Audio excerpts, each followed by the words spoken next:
Ya, pemirsa, menjadi koordinator wilayah Asosiasi Pemerintah Kabupaten seluruh Indonesia tentunya adalah hal yang penuh tantangan.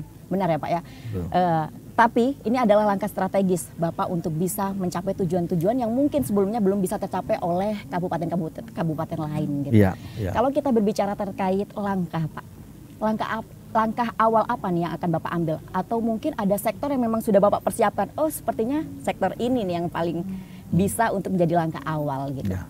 Kami mempunyai langkah banyak sekali program nih. Kalau saya katakan ini mungkin segmen ini nggak cukup, mungkin 1-2 jam baru selesai. Saya ambil contoh bahwa dengan setiap kabupaten itu mempunyai potensi bermacam-macam. Kita lihat di sudut mana kita memandangnya dulu. Bahwa Jawa Timur ini mempunyai SDM, sumber daya manusia yang luar biasa. Nomor 2 se-Indonesia setelah Jawa Barat jumlah penduduknya. Ini adalah potensi. Di kondisi COVID seperti ini, kita harus tentang kearifan lokal menjadi penting buat kita. Kita wajib mencintai kearifan lokal. Dan setiap desa, setiap kabupaten itu mempunyai potensi-potensi bermacam-macam. Contoh pertanian. Di Jember surplus beras, 200.000 ton surplus berasnya. Sedangkan di kabupaten lain ada beberapa kabupaten yang memang tidak punya sawahnya kecil produksinya. Padahal penduduknya juga padat. Butuh daerah-daerah industri ya, seperti beberapa daerah seperti daerah di Gresik, di daerah Mojokerto itu daerah-daerah industri yang memang kecil sedikit lahan sawahnya.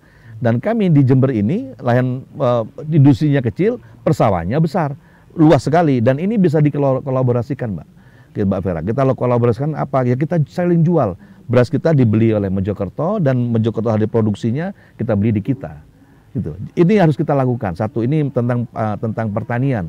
Banyak sekali produk-produk pertanian di kabupaten lain harus kita beli sendiri. Kita saling tukar menukar. Kita ada semen di Jember. Bagaimana kita bisa menjual semen di tetangga kita masing-masing. Kita nggak usah mikirin di luar negeri dulu ya. Kita mikirin di daerah kita. Ini bagian dari cinta terhadap daerah kita. Kalau kita sudah mencintai milik produk kita sendiri, untuk keluarnya lebih gampang. Ya.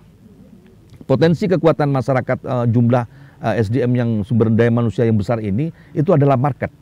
Adalah pasar. Kita nggak usah pusing-pusing cari pasar jauh-jauh.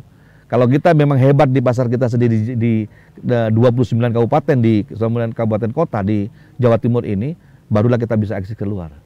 Dan kalau kita mencintai dan ini terjadi transaksi yang bagus dan continue ya, dan terus continue ini terjadi transaksi, maka yang terjadi adalah efisiensi. Biaya transportasinya deliverynya murah dan akan terjadi efisiensi. Kalau terjadi efisiensi, maka ongkos produksinya murah. Begitu ongkos produksinya murah, kita akan bisa menaikkan mutu yang lebih bagus. Begitu mutunya lebih bagus lagi, justru kita lebih kompetitif dengan di daerah lain.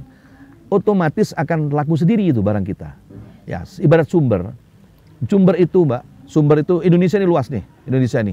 Ya, kami punya ada 400 lebih kabupaten se-Indonesia ini.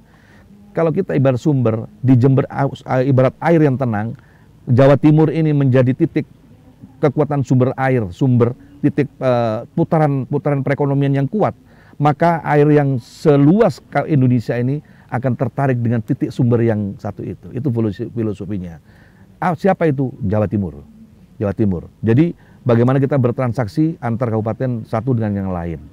Dan ini akan kita wujudkan dan kita kita meetingkan bersama-sama. Nanti kita tunjukkan potensi-potensi apa dengan harga-harga yang kita tampilkan antara kabupaten, dan di situ akan terjadi, saya sangat yakin akan terjadi transaksi yang bisa menghidupkan antar kabupaten satu dengan lain. Yang kedua, Mbak, tentang ini, yang paling sederhana sekarang, one way ticket.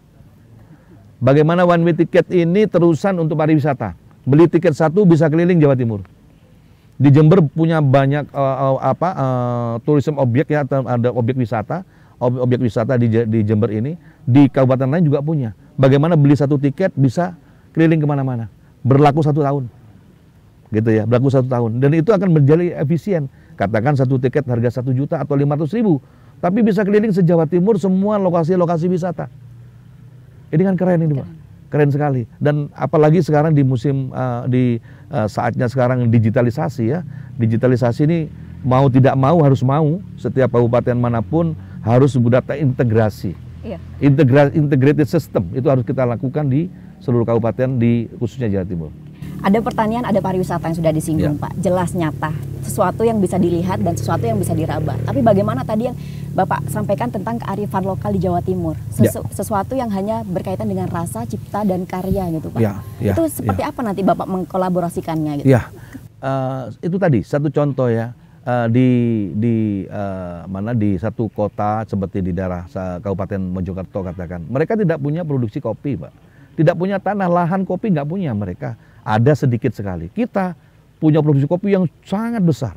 Nah, kita kolaborasi, kita bekerja sama bagaimana kopi kita ini dipakai oleh Mojokerto. Jadi Mojokerto bisa memakai kopi-kopi kita, gitu.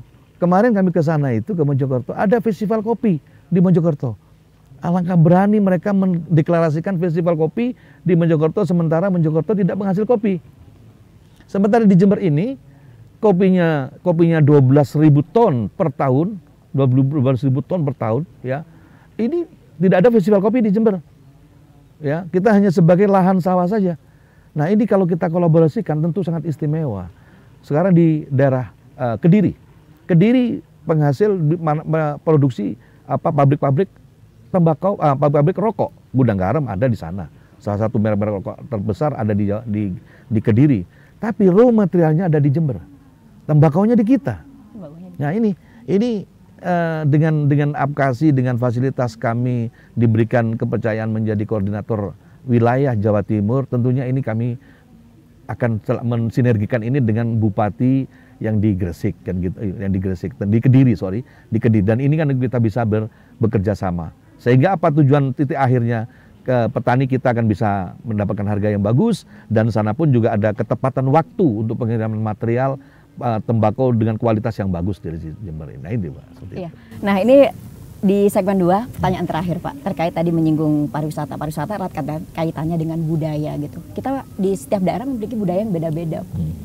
Tentunya akan menjadi tantangan tersendiri, dan tidak kemungkinan untuk adanya asimilasi atau akulturasi akan susah ya Pak ya, karena setiap daerah akan memiliki stereotipnya sendiri terhadap budaya. Itu seperti apa Pak kalau misalkan kita berbicara tentang budaya gitu? Pernahkah nggak kita memikirkan satu lidi itu kalau dikerjakan sendiri tidak akan bisa membersihkan apa-apa? Sama budayanya kalau dikumpulkan menjadi satu akan menjadi satu kekuatan. Ini filosofinya. Filosofi untuk membuat inovasi kita bersemangat untuk bermacam-macam budaya, tidak perlu kita mengelompok-ngelompokkan sendiri-sendiri. Kita harus bersama-sama mengegulkan budaya kita ini. Siapa nanti yang akan bakal hadir untuk menikmati budaya itu? Orang-orang kita sendiri. Dan kalau sudah orang-orang kita sudah mencintai budaya kita, untuk menarik wisatawan dari luar Jawa Timur, itu akan semakin mudah. Ibarat ini tadi, bisa membersihkan dan bisa untuk meningkatkan budaya kita lebih bagus lagi ke depan. Lebih bagus lagi ke depan ya Pak ya. Tentunya diharapkan dengan Bapak sebagai Ketua APKASI ini mempermudah jalan untuk bagaimana bersinergi dengan kabupaten-kabupaten lain. Persis, Pak, perbincangan kita ini masih sangat menarik, tapi kita harus jeda dulu Pak. Nantinya kita akan bahas langkah apa sih Pak, terus karena masih di situasi pandemi dan ini tantangan juga harus kita perhatikan gitu ya Pak ya.